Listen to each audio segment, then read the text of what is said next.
성령님, 좋은 아침입니다. 이 시간 성령님을 초청합니다. 오늘도 내 안에 오셔서 하나님을 기쁘시게 드릴 것을 소원하게 해주세요. 오늘 말씀을 통해 구체적으로 무엇을 해야 할지를 깨닫게 해주세요. 깨달은 것을 삶 속에서 실천할 수 있도록 도와주세요. 아멘.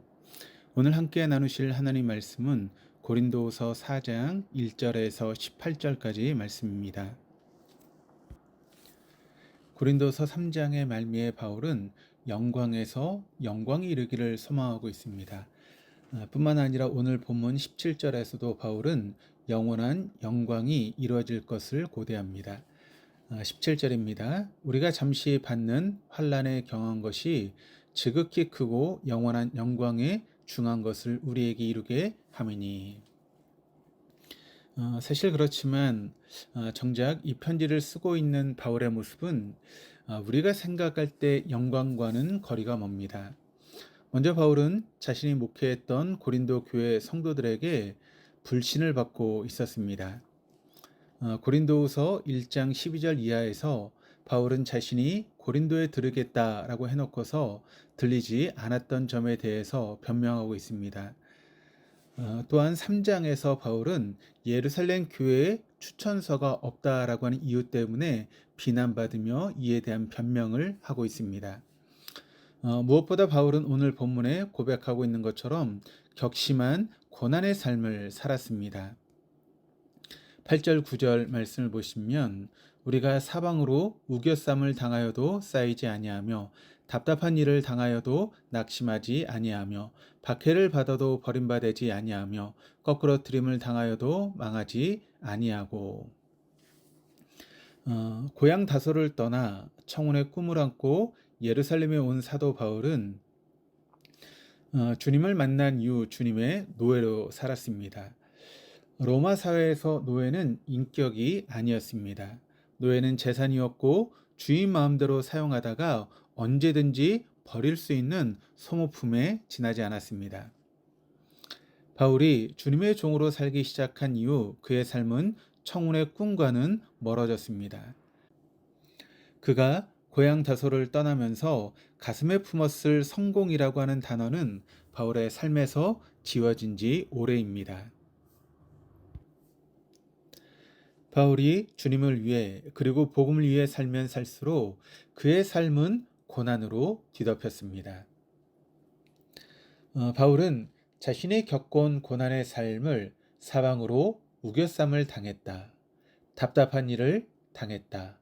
박해를 받았다. 거꾸러뜨림을 당했다라고 그렇게 표현하고 있습니다. 사방으로 우겨쌈을 당한다라고 하는 것은 주위의 모든 사람에게 압력을 받았다라고 하는 의미입니다. 바울은 복음을 전하는 곳곳에서 유대인들의 집요한 공격과 압력에 시달려야만 했습니다.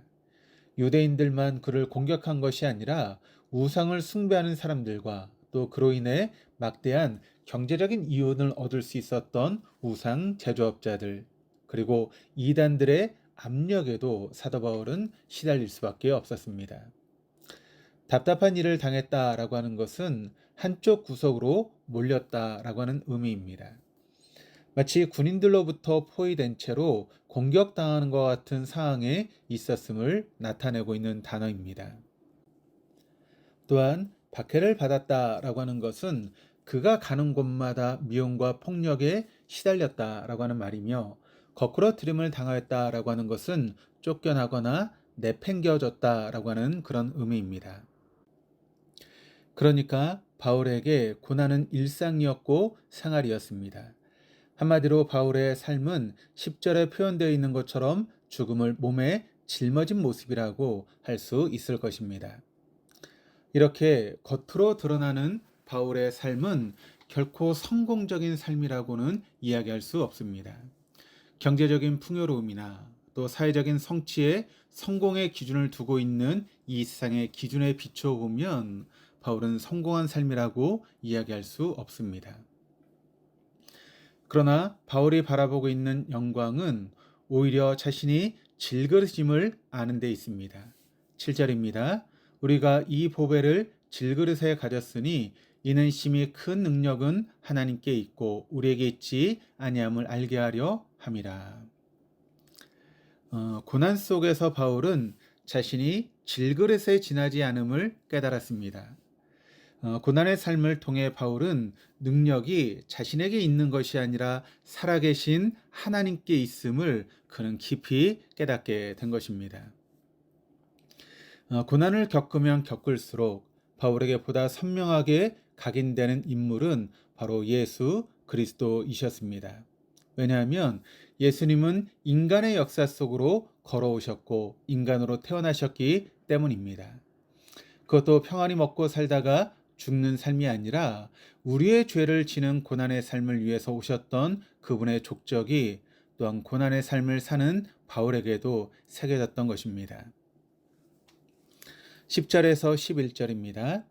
우리가 항상 예수의 죽음을 몸에 짊어짐은 예수의 생명이 또한 우리 몸에 나타나게 하려 함이라.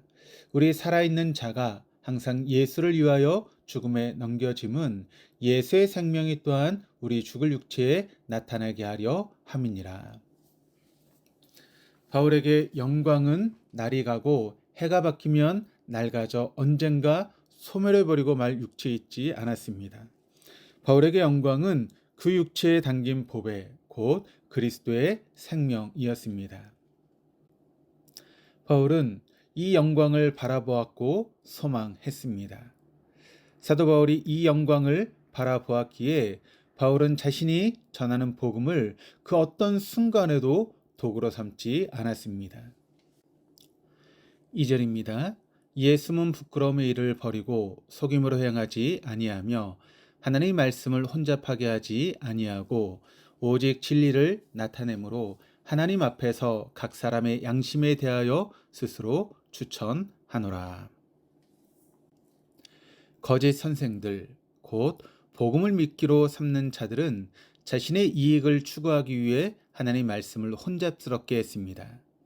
그러나 바울은 복음을 위해 오히려 자신의 생명을 내어 주었습니다. 참된 영광이 무엇인지 알고 있었기 때문에 그런 행동을 할 수 있었습니다.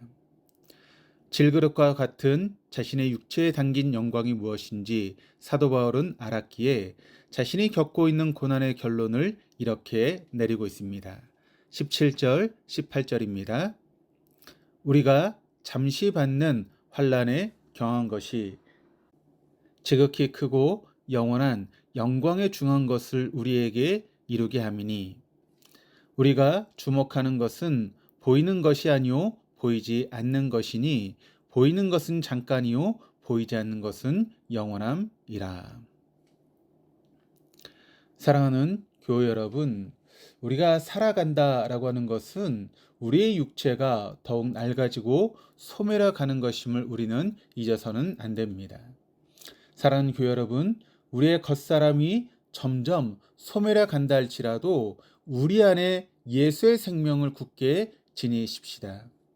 이로써 남은 우리의 매일매일은 진정으로 새로운 시간일 수 있을 것이며 또한 진정한 영광일 수 있을 것입니다. 오늘도 우리에게 주어진 이 복된 날을 주님의 영광 가운데 삶을 살아갈 수 있는 저와 여러분, 우리 모두가 될 수 있기를 주님의 이름으로 축원합니다. 기도하시겠습니다. 하나님 아버지, 질그릇 같은 우리에게 예수의 영원한 생명을 주셨사오니 우리가 이 생명을 더 굳게 붙들게 하여 주시옵소서. 그래서 시간이 흐를수록 우리의 육체는 쇠잔에 갈지라도 예수 그리스도의 생명으로 말미암는 참된 영광으로 말미암아 우리의 속사람은 날마다 새로워지며 강건하게 하여 주시옵소서. 감사드리며 우리를 구원하신 우리 주 예수 그리스도 이름으로 기도드립니다. 아멘.